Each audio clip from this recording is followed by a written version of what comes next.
This video is for everyone that was discarded by a narcissist, that's in the process that's leading up to a discard, or you're contemplating abandoning that so-called relationship. It may just be time to cut your losses. Let's talk about it.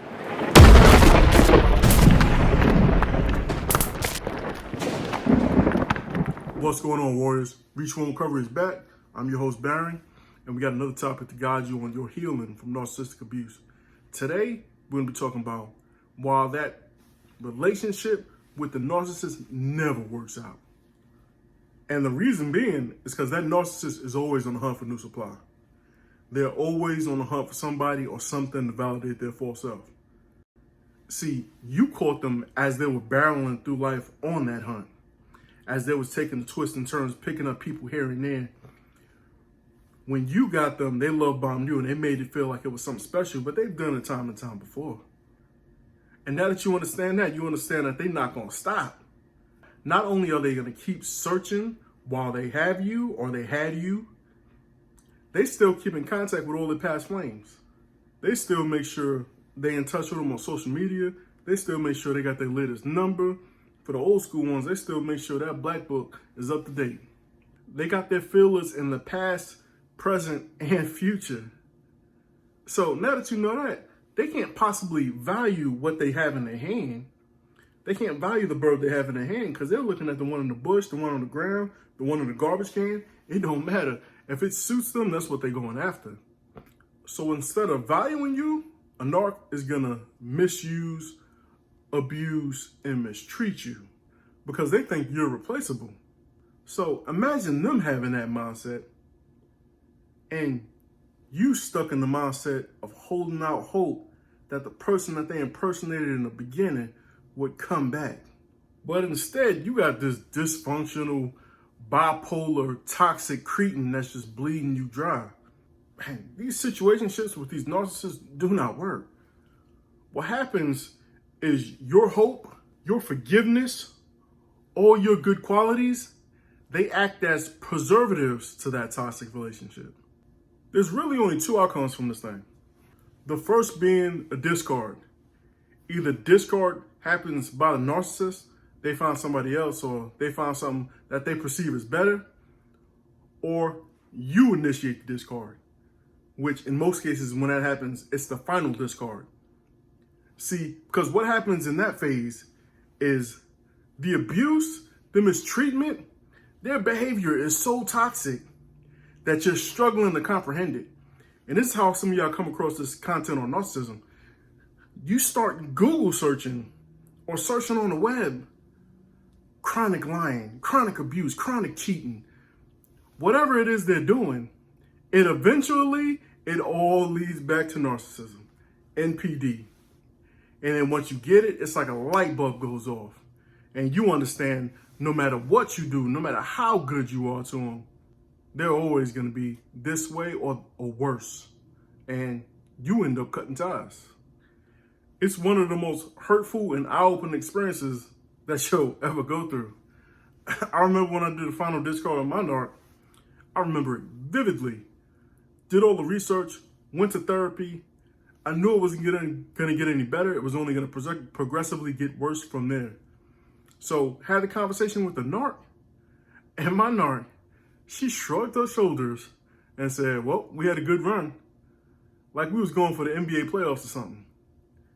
And then all that information that I was getting, the lack of empathy, the lack of remorse, the lack of caring, it all just kind of fell together and kind of gave me that last little bit of confirmation I needed to cut ties and move on.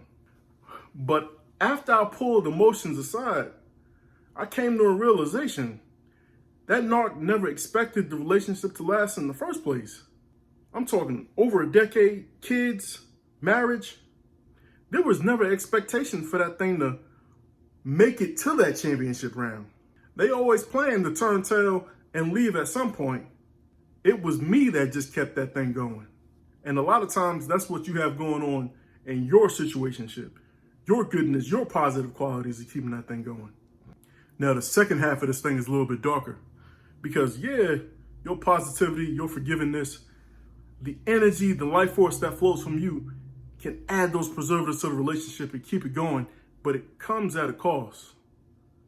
Because at the same time that you're pushing everything into it, nothing is getting received into you. You're pumping the love out, but the love is not coming back in. What you perceived as love during that love bomb phase has dwindled to nothingness. It's actually the opposite, because now you're getting abused and mistreated. And that takes a toll on your physical body. See, why the second part is so dark is because you'll drag that thing out for as long as you can, but then the wear and tear on your body is going to lead you to an early grave. Now, some of y'all got years in this thing, decades even. I was a little over a decade in. I think the highest I've ever heard was 30 years. If y'all got something higher than that, go ahead and put it in the comments.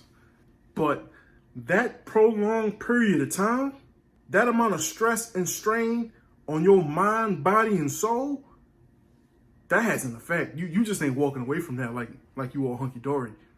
You won't feel that. It's people out there that are hyper vigilant, even after they're out of their situation with the narcissist. They can't sit still because their mind is always on high alert, thinking that somebody's out to get them, thinking that that narc is out to get them. They have a phrase out there called narcissistic abuse syndrome, which are long-term mental effects from dealing with that narcissist. The post-traumatic stress order that people deal with. And then if you think about what your body had to do to deal with that narc. Okay.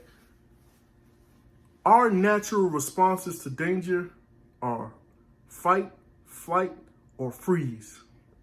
Our adrenaline spikes. We're more aware of our surroundings.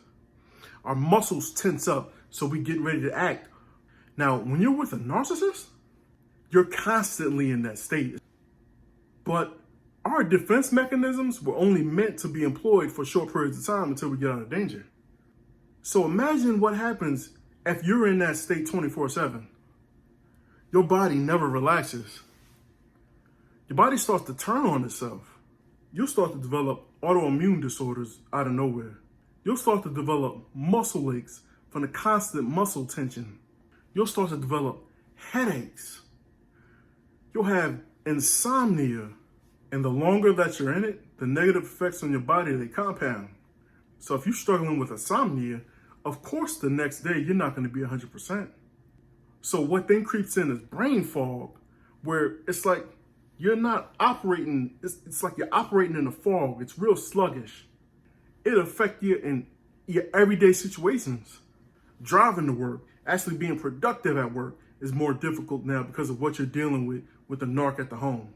I need you to pay attention to this because your body is decaying as well as your mental faculties. So this is literally taking years off of your life. And if that wasn't bad enough,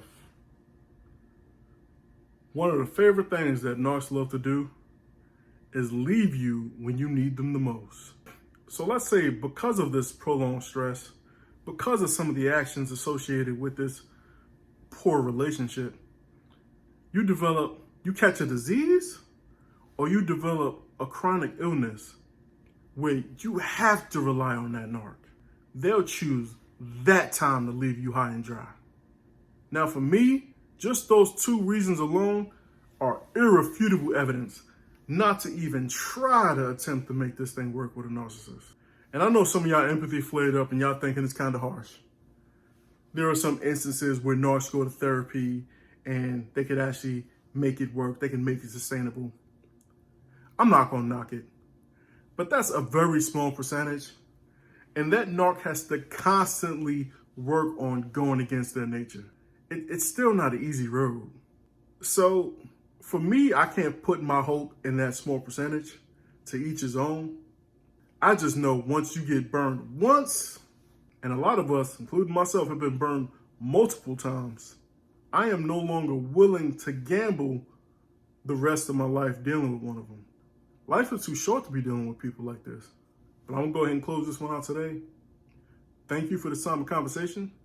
If you made it to this point in the video, please like, comment, share, and subscribe. I want to get this message out there, and I look forward to continuing our conversations in the future. So I love ya. Till next time. Peace.